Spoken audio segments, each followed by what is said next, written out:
बशीर के कत्ल को फांसी दो, देख सकते हो। बशीर के कत्ल को फांसी दो, फांसी दो, बशीर के कत्ल को फांसी दो, फांसी दो, बशीर के कत्ल को फांसी दो, फांसी दो, बशीर के बच्चों को इंसाफ बशीर के बच्चों को बशीर के कत्ल को फांसी दो, फांसी दो। टेस्ट इस रिगार्डिंग है यहाँ पर कि आपको पता है जो एसएसआर से डेड बॉडी मिली थी जी वो यहाँ भागवा का रहने वाला बशीर अहमद था। जी लेकिन वो बशीर अहमद यहाँ का रहने वाला था, लेकिन वो उनने सुसाइड अटेम्प्ट नहीं किया था, जी। उनका मर्डर हुआ था। अच्छा। जब उनका मर्डर हुआ, हमारे यहाँ जुड़ने का मकसद ये है कि जो हमारी डिस्ट्रिक्ट एडमिनिस्ट्रेशन है इस टाइम, वो उनको कड़ी से कड़ी सज़ा दे। सज़ा कड़ी से कड़ी ऐसी, उनको फांसी की सज़ा होनी चाहिए। क्यों? क्योंकि हमारे माशरे में दोबारा ऐसा कोई न करे। अगर आज डिस्ट्रिक्ट एडमिनिस्ट्रेशन उनको छोड़ देती है या चंद सालों बाद छोड़ देती है तो ये एक रिवायत बन जाएगी यहाँ पर कत्लों का। एक इंसान का कत्ल करना, वो एक इंसान नहीं होता है, वो इंसानियत का कत्ल करना है। ये हम इसीलिए यहाँ पर जुड़े हैं और तभी प्रोटेस्ट कर रहे हैं। आपको कैसे पता लग रहा है एक मार्च? देखो, पुलिस पोस्ट भागवा जो है, अभी उन्होंने 2-4 बंदों को गिरफ्तार किया है। उसमें उनका भाई है और उनके एक रिलेटिव्स हैं और 2 और हैं, वो भी उनके रिलेटिव्स ही हैं। उनको पकड़ा है उन्होंने और उनको अभी डोडा ले गए हैं। उनको डोडा ले गए हैं, लेकिन हमारी ये डिमांड है अब कि जो डोडा में एसएचओ है, एसएसपी हैं, डीएसपी साहब हैं, कि आप उस केस को थोड़ा, ये तो अब हल हो ही गया है, लेकिन इनको सज़ा जो है वो जल्द से जल्द दी जाए, इसमें देरी ना की जाए। हमारी यही गुजारिश है। सर, आज से पहले काबल को ही 15 दिन पहले सुना गया कि यहाँ एक आदमी गुम हुआ है जी।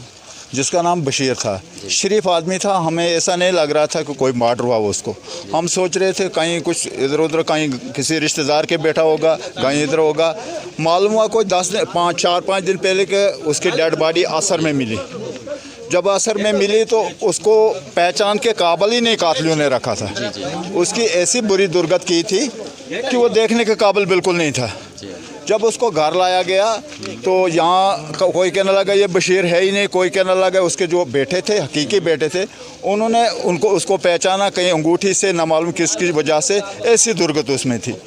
आज हम इसलिए यहाँ जमा हुए हैं कि ये जो कातिल है, इन कातिलों को बिल्कुल छोड़ा, बख्शना नहीं जाना चाहिए। इस वक्त जो ये चौकी इंचार्ज यहाँ का भागवा का है, तो इसने किन किन को, मतलब उस केस में किन को अरेस्ट किया हुआ है इन लोगों ने? इन लोगों को चौकी ऑफिसर के अलावा यहाँ के जो जवान थे, यहाँ के जो लोग हैं, उन लोगों ने बहुत मुशक्क़त की इस केस के पीछे। वो भी पीछे पड़े, उन लोगों ने भी इस पर मेहनत की, चौकी ऑफिसर ने भी की, पुलिस वालों ने भी की। उसमें एक भाई है उसका, अपना सका भाई, सका भाई नाम क्या भाई, उसका नाम मोहम्मद शफी है, और एक दूसरा गुलाम अहमद है, तो उसका हमसाया है, और एक लड़का इसका बहनजा है जो पूरी गवाही देता है कि मुझको साथ लिया गया, वहाँ मुझको 5,000 रुपया दिया गया, मुझको कहा वो फलाना काम है, कोई और काम के लिए लिया गया, मुझे कोई इस बारे में पता नहीं था। जब वो मेरे सामने जो उसको मारा, कुल्हाड़ी से मारा।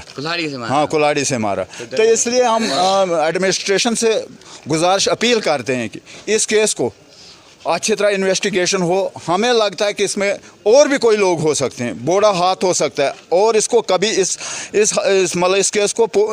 केस के पीछे पूरी भागवा की पब्लिक पीछे पड़ी हुई है।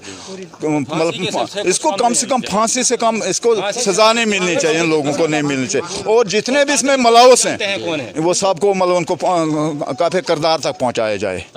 5,000 के पीछे किसी की जान लेना ये कहीं का वो नहीं है। इतना कितना पैसे का नशा भी होगा आदमी को, 5,000 के पीछे कुल किसी की जान लेना। चलिए और हम जुड़ते हैं, हम और लोगों से बात करते हैं। स्वागत है सर आपका। सर आप बोले मुझे क्या इंसिडेंट हुआ इस वक्त जिसकी वजह से आप इस वक्त प्रोटेस्ट कर रहे हो यहाँ भागवा में? सर इसमें ये हुआ, हमारा एक रिश्तेदार है, चचेरा भाई भी है हमारा, तो इसमें ये 24 तारीख को शाम को जब गुम हुआ, 25 को हमें पता लगा, तो हमने उसके भाई से पूछा कि कैसे क्या हुआ। उसने हमें बोला कि उसने खाना शाना घर में खाया, बोलने लगा कि मुझे कोई बुला रहा है या मुझे कोई काम है, मैं जा रहा हूँ। उसके बाद उसने बोला कि मैंने रात को 9 बजे उसने मुझे उधर से ही कॉल की कि आप सो जाओ, मैं वापस आ जाऊँगा, दरवाज़ा खुला रखना। उसके बाद हम 2-3 दिन गुजरे तो मैंने एक बंदे पे कुछ शक किया। उसके बाद मैंने चौकी अफसर भागवा को फ़ोन किया कि इस बंदे पे मुझे कोई डाउट है, आप इसको चौकी पे बुलाइए। उसने बोला कि आप एप्लीकेशन दे दो। मैंने बोला मेरा रिश्तेदार है, उसका भाई एप्लीकेशन दे सकता है, मैं इसमें एप्लीकेशन कैसे दे सकता हूँ। तो मैंने उसको बोला कि आप शक की वजह से इसको उठाइए, मुझे भी बुलाओ, मैं बात करूँगा चौकी पे। जब चौकी अफसर ने उसको उठाया, भागवा में लाया, ये 10 दिन की बात पहले की है, तो चेयरमैन साहब भी उधर थे उसके साथ में। मैंने चौकी अफसर साहब को बोला कि इस बंदे को पूरा पता है कि बशीर हमारा भाई कहाँ है, मगर एक बात है कि चौकी अफसर ने थोड़ा पूछताछ किया, उसके बाद उसको छोड़ दिया। बोलता कोई बात नहीं, खुद ही सिचुएशन निकल जाएगी। मैंने उस वक्त भी इनको बोला कि बशीर नहीं है, क्योंकि जिस बंदे से इसका साथ था ये बंदा बहुत ख़तरनाक है। इसने पहले भी ऐसे वाक़े कई किए हैं, पहले भी मर्डर हुए हैं, हमें आज तक पता इसका नहीं चल रहा था। उसके बाद हमने जब डेड बॉडी मिली, हमें कोई पता लगा कि उधर है, हम गए उसको पहचानने। उसका भाई उधर से बोलने लगा ये मेरा भाई नहीं है, उसका लड़का हमारे साथ था, उसने पूरा जोर दिया कि ये मेरा भाई है।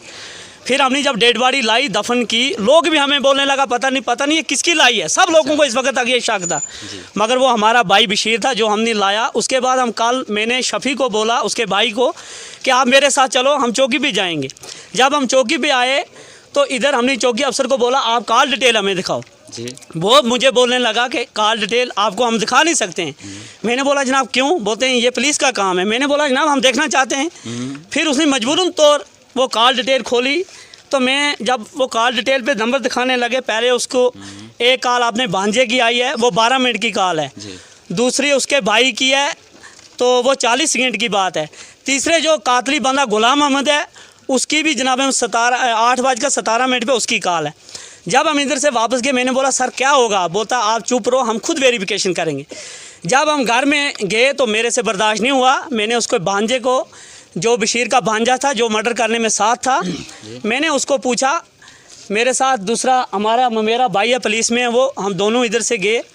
मैंने उसको बोला एक बात कर, तू थोड़ा साइड पे आ, मुझे काम है। जब मैंने उसको पूछा कि आप मुझे बोलो आपने बशीर अपने मामे को कॉल की है, वो 2 मिनट चुप रहा, तो मुझे शक हुआ। उसने बोला मैंने कॉल की तो मेरी बीवी ने फ़ोन उठाया। मैंने उसको थोड़ा ज़ोर से बोला, फिर मैंने बोला मैं प्यार से बोलता हूँ, जब तक अगर प्यार से बोल देगा ठीक, नहीं तो आपको मिर्ची चढ़ेंगी, आप ऐसे बोल दो। उसने बोला कोई नहीं। मेरे भाई ने बोला कि तू कौन से कानून चला रहा है इधर, ये पुलिस का काम है, इधर तू फंस जाएगा। मैंने बोला फंसेंगे तो दो फंसने, मर्डर में अगर फंसेंगे, हमारा भाई है। तो लड़का रात, मैंने बोला रात को सोच ले, सुबह हमें बोलना क्या सिचुएशन होगी। सुबह उस लड़के ने कुछ सोचा तो आपने मासी के लड़के को बुलाया, मेरे लिए बोला कि तालब चाचू को बोलो ऊपर आ जा, मुझे काम है। तो जब मैं आया मैंने उसको पूछा कि जनाब क्या बात है? बोलने लगा आपको मैंने राज से कुछ बोलना है। मुझे शक हो गया कि राज क्या है।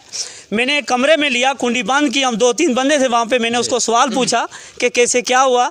उसने बोला कि अगले दिन मैं घर में था, मुझे अपने ये गुलाम अहमद ने फ़ोन किया घर से कि भागवा में आ जा, मुझे कोई काम है। जब वो इधर भागवा में आया, इधर से बोलने लगे इधर आगे आ जाओ, चौकी के थोड़ा आगे, उधर काम है। उसने बोला मेरे साथ छोटा एक लड़का था, उसका भाई शफ़ी जो ड्राइवर है और गुलाम अहमद दोनों उधर बैठे थे। तो उन्होंने बोला इस लड़के को क्यों छोटे को साथ लाया, हमें कोई राज का काम है। उसने बोला आप बताइए, ये लड़का किसी को बोलेगा नहीं। उसने बोला आप वापस जाओ। जब वो लड़का वापस आया तो इन्होंने बोला कि आप इधर से ऊपर चलो, हमें कोई राज का काम करना है, आप भागवा ज़ैरत पे चलो, हमने उधर जनाब मोहतरम कोई कसम करनी है। जब वो 3 बंदे इधर से निकले तो भागवा ज़ैरत पे उन्होंने आपस में हलफ किया। जब हलफ वफादारी हुई, उधर से वो वापस आए, उन्होंने बोला हमने ये काम करना है कि किसी को पता नहीं लगना चाहिए। ये बशीर का भाई नहीं तो गुलाम अहमद नहीं तो उसके भांजे ने आपस में मशवरा किया। जब वो उधर से वापस आए तो फिर वो बोलने लगा मैं शाम को आऊँगा, क्या काम करना है। उन्होंने बोला उसके भांजे को, वो बागवा उसको लड़की बीमार थी, वो दवाई शवाई उसने ली। उसने बोला घर के लिए आ जा। गुलाम अहमद ने बोला मेरे घर के लिए आ जा। जब गुलाम अहमद ने उसको घर में बुलाया, गुलाम अहमद ने बोला हमने कोई बेल ख़रीदे हैं डोडा में, हमने बेल लाने जाना है। उसने बोला ठीक है। उसने लड़के ने बोला हम चलेंगे। उस वक्त बशीर ने इधर से ही कॉल की, बशीर को दिन का ही प्लान बनाकर रखा गुलाम अहमद ने कि हमने बेल लाने, या तो तू 3 या 4 बेल नहीं, 2 तू ले जाना, 2 मैं रखूँगा, अगर वरना आपको ऐसा बारा नहीं होगा, आपको 5000 रुपया दे देंगे। उसने बोला ठीक है। वो बड़ा लालची बंदा था, वो 10 रुपये के पीछे पूरा दिन लगाता था। तो उसको जब इन्होंने तैयार किया तो 8 बजे, 8:15 बजे उसने इधर से ही कॉल की 8:17 पे कि मैं आऊँ। उसने बोला आ जा। तब तक इन्होंने क्या काम किया कि जो गुलाम अहमद है उसने बोला अपने भांजे को तू एक शराब की बोतल लाना। अच्छा। जब बोतल इन्होंने लाई, रम की बोतल लाई, उधर से उसने जब मक्कू साथ में उठाया गुलाम अहमद ने, तो मक्कू जब साथ में उठाया तो उस साइड एक झाड़ी में गए, बोलते हैं उस लड़के को बोलने लगा तू पी। उसने बोला मैं नहीं पीऊँगा। उसने बोला नहीं तू पी ले यार, थोड़ा दिल को हौसला रहता है। अच्छा। जब इन्होंने उधर वो रम की बोतल पी, उधर से बशीर भाई को थोड़ा आगे बुलाया, बोलते हैं फलानी जगह आ जा, गार्ड का मकान है का उसकी पिछली साइड। जब बशीर भाई उधर पहुंचा, उधर गुलाम अहमद को उसने देखा, अपने भांजे को देखा, तो ये बोला कि ये मक्कू आपने क्यों साथ में लाया। गुलाम अहमद ने ये बयान आगे से किया कि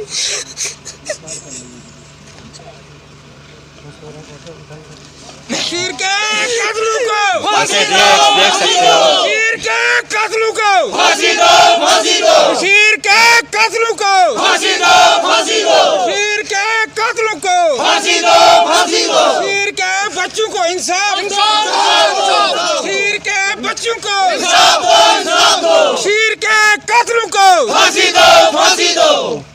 एक मिनट ज़रा। उसके बाद ये हुआ कि इन्होंने, उसने बोला ये मक्कू क्यों लाया आपने साथ में। उसने बोला कि ये मक्कू हमने लाया, हमें कहीं रात को हमने वापस आना और जाना, हमें कोई शेर हमला करेगा।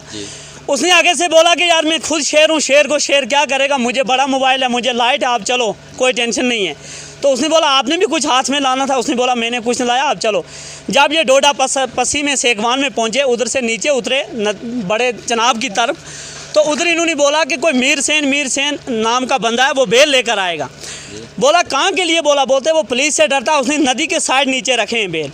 जब चनाब के पास ये पहुँचे तो उधर जो उसका भांजा था बशीर का, गुलाम अहमद ने बोला कि हमें कोई राज की बात करनी है, आप थोड़ा साइड पे रहिए, रात का मसला। वो बोलने लगा मैं डरता हूँ। बोलता कोई बात नहीं, आप साइड पे रहिए। जैसे उस लड़के ने मेरे साथ बयान किए, तो वो साइड पे रहा। जब वो साइड पे रहा तो तब तक सट आवाज़ आई, तो उसने क्या वो, तो उसने बोला कि उसने कुल्हाड़ी की सीधी उसको इधर मार दी पीछे से। जब कुल्हाड़ी की मारी तो वो नीचे गिर गया। उसने अपना आप ऐसे पकड़ा तो नीचे गिरा। उसके बाद उसने जो उल्टा मक्कू किया तो इधर मारी उसको। जब इधर मारी तो उस वक्त वो गिर गया। इस लड़के का कहना है कि मुझे दांत बांध हुए, ये हुए, क्या वो ड्रामा कर रहे हैं, क्या किया क्या नहीं। उसके बाद इसने बोला कि उसकी जान निकलने नहीं लगी। जब जान नहीं निकलने लगी तो उसने बोला मेरे साथ थोड़ी मदद कर। जब उन्होंने मदद की, थोड़ा आगे घसीटा, तो उसने बोला ऐसे इसकी जान नहीं निकलेगी। जिस वजह से उसको मैंने लड़के को पूछा, मेरे पास वीडियो बनी है लड़के की, मैंने वीडियो बनाई है, तो उसको मैंने पूछा जो ये टांगों पे ज़ख्म है ये कैसे हुए, आपने अगर मक्कू से काटा तो ये ज़ख्म कैसे हुए। उसने बोला जब उसकी जान नहीं निकलने लगी, नदी की तरफ घसीटा, हमने बड़े बड़े पत्थर उसको मारे। जो बड़े बड़े पत्थर मारे उस वजह से वो जनाब मोहतरम ज़ख्मी हुआ। फिर हमने वो पानी में डाला 2-3 बार, वो आगे नहीं जाने लगा, वो पीछे आने लगा। तो उस वक्त गुलाम अहमद ने बहुत बड़े बड़े पत्थर मारे, पत्थरों की वजह से उसको आगे नदी में गितेल दिया। तो उसके बाद उसने बोला हम वापस आए, 3:30 बजे हम घर पहुँचे। घर पहुँचने के बाद हमने शफ़ी को जनाब मोहतरम बोला कि ऐसे ऐसे हो गया काम। जब उसका भाई दुमेल पे पहुंचा, उसने अपने भाई को फ़ोन भी किया कि हम तो जा रहे हैं। इस भाई ने बोला आप जाओ, एक बेर तू भी लाना, मगर ये भाई की साजिश थी, भाई ने इसको भेजा था। तो शफ़ी ने, उसके भाई ने, जब वापस आए इन्होंने बोला हमने काम तो कर दिया।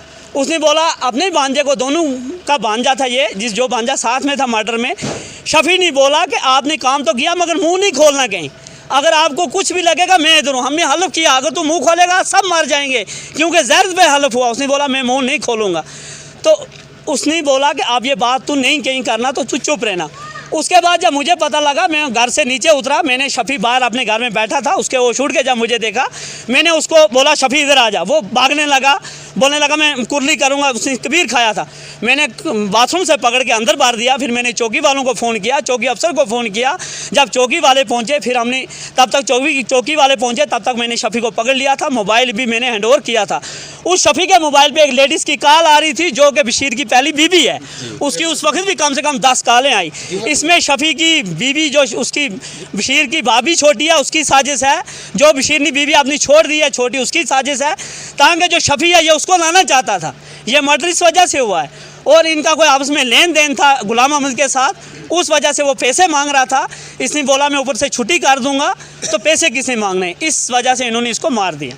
अब हमारी यही अर्ज है। आप क्या डिमांड करते हो अब गवर्नर साहब से? आप सबकी क्या डिमांड रही? हमारे सब बरादरी बागवा डिपार्टमेंट जितने भी है, कोई भी है, इसमें पुलिस का कोई मिलना नहीं होना चाहिए। जैसे मैंने बोला जैसे रूल पुलिस का, वैसे मैंने रूल पुलिस का यहाँ नहीं देखा, क्योंकि जब उधर से बंदे पकड़े मैं दौड़ के चौकी पे पहुंचा, 2 मिनट में चौकी अफसर ने उनको डोडा के लिए चलाया। मैंने बोला यहाँ कोई एसपी, कोई डीएसपी, कोई डीआईजी आपको कुछ नहीं करेगा, आप मेरी बात कराओ, आप इनको अंदर रखो, इनको 1 घंटे तफ्तीश करो। फिर मैंने उनको थोड़ा पूछताछ कराई, चौकी अफसर की मर्जी है, नहीं थी पूछताछ करने की। फिर उसके बाद हमने बोला था 1-2 घंटे रुको, मैंने एसएचओ से भी बात की थी, उन्होंने बोला था 2 घंटे बाद आओ, तब तक एसएचओ साहब ने ले लिया। हमारी यही जनाब मोहतरम गुजारिश है कि हम शुक्रगुजार हैं मीडिया वालों के जो इधर पहुंचे, हमारा दुख दर्द देखा आपने। हमें यही जनाब मोहतरम गुजारिश है, यहाँ कोई मिली भगत नहीं होनी चाहिए, कुछ भी होना चाहिए, इन बच्चों को इंसाफ होना चाहिए और बशीर के कातिलों को फांसी होनी चाहिए। बशीर के कातिलों को, बशीर के कातिलों को, बशीर के कातिलों को रिक्वेस्ट कर रहे हैं जेके पुलिस से। आप सबसे बड़ी मैं आपको शर्मसार करने वाली बात यहाँ पे ये है कि चंद कुछ बेलों के लिए या अकॉर्डिंग किसी लड़की के लिए एक मर्डर करना, अब मुझे ये समझ नहीं आ रही हम लोग किस सदी में जी रहे हैं। कुछ चंद पैसों के लिए हम किसी की जान ले लेते हैं। अब देख सकते हो कि यहाँ पे कितनी पब्लिक है, मेरा कैमरामैन दिखाने की कोशिश कर रहा होगा पूरी पब्लिक कि कितनी पब्लिक है। इस पब्लिक की यहाँ पूरी डिमांड, एक ही डिमांड गवर्नर साहब से है और जेके पुलिस से है। जो भी कातिल इनने अरेस्ट किए हैं इस केस में, उन्हें स्ट्रिक्ट एक्शन किया जाना चाहिए। क्या नाम है आपका? मेरा नाम बिशारत अली है। तो सर आप मुझे बोलो, जो हालात हो रही है तो इसके क्या कहना चाहते हैं आप? सबसे पहले मुझे बोलो कि हम लोग किस दौर में जी रहे हैं कि चंद पैसों के लिए हम किसी का मर्डर करने के लिए भी राज़ी हो जाते हैं। हम सबसे पहले चौधरी तालिब साहब को इस बात की मुबारकबाद देना चाहते हैं कि जिन्होंने कोशिश की और इन कातिलों को मंजर-ए-आम पर लाया, वरना लग रहा था कि ये कातिल निकलेंगे नहीं, लेकिन अल्लाह ताला कत्ल को छुपने नहीं देता है। हमारी यही गुजारिश रहेगी सरकार से कि कम से कम इंसाफ से काम लेते हुए ये जो मुलजिमीन हैं, जो कातिलीन हैं, इनको सख्त से सख्त सज़ा मिलनी चाहिए as per the constitution of India. जी। और अगर इस्लामी कॉन्स्टिट्यूशन की बात की जाए तो इस्लामी कॉन्स्टिट्यूशन में तो कत्ल का बदला कत्ल है, उसमें तो किसी दूसरे को पूछने की ज़रूरत नहीं है। लेकिन as per constitution of India इनको सख्त से सख्त सज़ा लगनी चाहिए ताकि दूसरे लोग भी इबरत पकड़ें और औरतों के लिए ही इंसानों का कत्ल होना शुरू न हो जाए। आज बशीर साहब का कत्ल हो, यह हमारा भाई था, कल किसी दूसरे का कत्ल किया जा सकता है। आज अगर एक कातिल छूट जाएगा तो कल दूसरे कातिल को भी दिल बन जाएगा कि मुझे भी छोड़ दिया जाएगा, मुझे भी कोई कुछ मेरा भी कुछ बिगाड़ नहीं सकता है। अगर 10-10 रुपये के लिए, 10,000 के लिए, 50,000 के लिए कातिल को छोड़ दिया जाता है तो ये इंसाफ नहीं होगा, ये नाइंसाफ़ी होगी। लिहाजा हमारी गुजारिश रहेगी सरकार से, पुलिस से और रियासती इंतजामिया से कि इन कातिलीन को सख्त से सख्त सज़ा मिलनी चाहिए। हिंदुस्तान में आवाम के मुतालबे पर हिंदुस्तान के अंदर बहुत सारे ऐसे मुजरिमों को आज तक फांसी दी गई है। जैसे पिछली बार वो चार लोगों को फांसी दी गई थी, बहरहाल वो भी मर्डर का मसला था। तो इस मसले में भी आवाम जो वहाँ के इर्द गिर्द के लोग हैं सभी जानते हैं, इसमें पुलिस की कोई हमें पुलिस पे पूरा एतमाद है।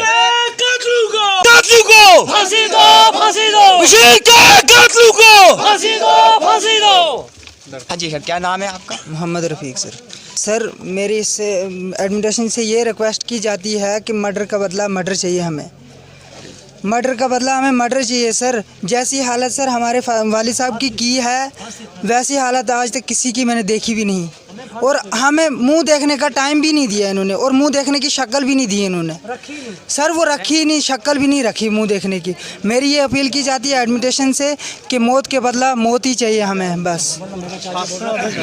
जो हमारे अंकल थे वो हमें कह रहे थे कि हम उनके जो कातिल थे दूसरे, उनकी तरफ जाते थे तो वो हमें उधर से रोक रहे थे।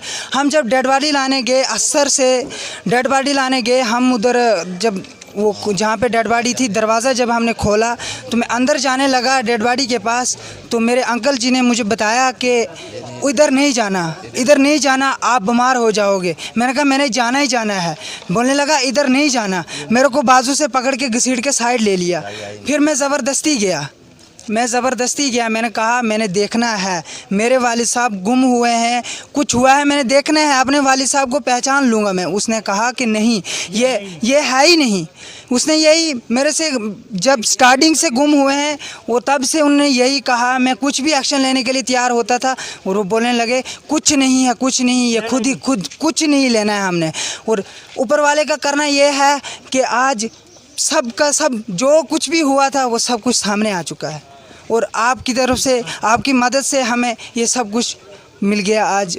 और फांसी की सज़ा हमें जल्द से जल्द फांसी की सज़ा चाहिए हमें। जैसे यहाँ के लोकल्स जिससे भी बात करो, जितने भी यहाँ पे पब्लिक है, हम जिससे भी बात करेंगे बात नहीं कर सकते, क्योंकि जैसे हम उनसे बात करने की उनके दिल को छू जाती है वो बात। कहीं ना कहीं शर्मसार करने वाली बातें भी हैं। अब इन लोगों के इतनी भी पब्लिक यहाँ पे है, पब्लिक की एक ही डिमांड गवर्नर साहब से और पुलिस से कर रही है कि जो भी कातिल पकड़ा गया है यहाँ पे इस मर्डर में, प्लीज़ उसे फांसी की सज़ा दी जाए। तो अभी हम इसी मैटर पे SHO जो यहाँ का है, जो आपको विजुअल्स में लोगों से हमने बात की, कुछ दिन पहले यहाँ असर में एक डेड बॉडी पाई जाती है, बाद में हमें पता लगता है कि वो सुसाइड नहीं मर्डर हैं। तो अभी काफ़ी जो प्रोटेस्ट लोगों ने, पब्लिक ने यहाँ पे भागवा में किया है, तो इसी सिलसिले में बातचीत करने के लिए हमें जो तहसीलदार यहाँ भागवा के हैं, अब हम इनसे बात करेंगे, उनसे जानेंगे कि ये मैटर क्या है, आखिरकार ये पब्लिक रोडों पर क्यों है। स्वागत है सर आपका JK मीडिया न्यूज़ अपडेट में। Thank you. तो सर सबसे पहले हम सर जानना चाहेंगे पब्लिक इन रोडों में क्यों इस आज आई है। असल में ये एक बशीर अहमद नाम का एक शख्स जो है वो 24 जुलाई को घर से लापता हो गया था शाम के टाइम। तो बाद में हमें 3-4 दिन पहले पता चला कि उसकी डेड बॉडी जो है वो असर के पास दरिया के किनारे मिली है। उसके बाद जो है पुलिस ने 174 में कार्रवाई जो है वो शुरू की थी और कल जो है पुलिस ने जो है इन्वेस्टिगेशन के दौरान वो पाया कि ये कत्ल हुआ है और उसमें 302 में उसको कन्वर्ट कर दिया गया है और कुछ लोगों को पुलिस ने गिरफ़्तार भी किया हुआ है और वो डोडा ले गए हैं पुलिस स्टेशन में। इन्वेस्टिगेशन जो है वो चल रही है अभी। सर आप मुझे बताएं कि इसका पता लगा ये पहले सुसाइड या मर्डर का ये छानबीन हो गई है? हाँ, पुलिस जो है वो पहले छानबीन कर रही थी 174 में, जैसे कोई डेड बॉडी मिलती है उसमें 174 में कार्रवाई होती है। उसके बाद पुलिस जो है वो उसने जल्दी मतलब इन्वेस्टिगेशन की और इन्वेस्टिगेशन में जो है कुछ चीज़ें सामने आई जिससे उनको लगा कि ये मर्डर है और उन्होंने जो है मर्डर जो है वो दर्ज किया और तफ्तीश जो है वो चल रही है और कुछ लोग भी गिरफ़्तार कर लिए हैं। FIR लग चुकी है, मुलज़म जो है उनको पकड़ के थाना ले गए हैं, कुछ जो बाकी बचते हैं उनको भी पुलिस जो है वो पकड़ रही है। इन्वेस्टिगेशन जो है वो अंडर प्रोसेस है, जल्दी ही जो है ये केस जो है इसका पूरा इन्वेस्टिगेट होकर कोर्ट में चलान कर दिया जाएगा। साथ ही सर मेरा लास्ट सवाल आपसे रहेगा थी कि ये जो पब्लिक इस वक्त प्रोटेस्ट पे कर रही है, दुखी है बाहर, इनके लिए कोई आपकी तरफ से मैसेज की कुछ? हाँ, पब्लिक के लिए यही है कि ये गलत हुआ है, जो भी हुआ है ये गलत हुआ है, ऐसा होना नहीं चाहिए, क्योंकि हमारा जो समाज है पढ़ा लिखा समाज है। तो पब्लिक को हम ये अश्योर करते हैं कि केस जो है इसको लॉजिकल कंक्लूजन तक पहुंचाया जाएगा। जो भी हमारी तरफ से कोऑपरेशन रहेगा हम पूरा कोऑपरेट करेंगे और पब्लिक से भी ये गुजारिश है कि पुलिस को कोऑपरेट करें ताकि पुलिस जो है वो अच्छे ढंग से केस को इन्वेस्टिगेट कर सके और कोर्ट में चलान कर सके। जैसे हमारे साथ जुड़े थे इसी मुद्दे पे हम बातचीत कर रहे थे, तहसीलदार जो यहाँ भागवा के हैं इनकी तरफ से भी कहा गया है कि मतलब अभी पुलिस का प्रोसेस आराम से चल रहा है, कुछ आ गए हैं सामने, कुछ को अरेस्ट कर भी दिया है उन्होंने। तो अभी हम हमारे साथ बातचीत करने के लिए तहसीलदार भागवा जुड़े थे।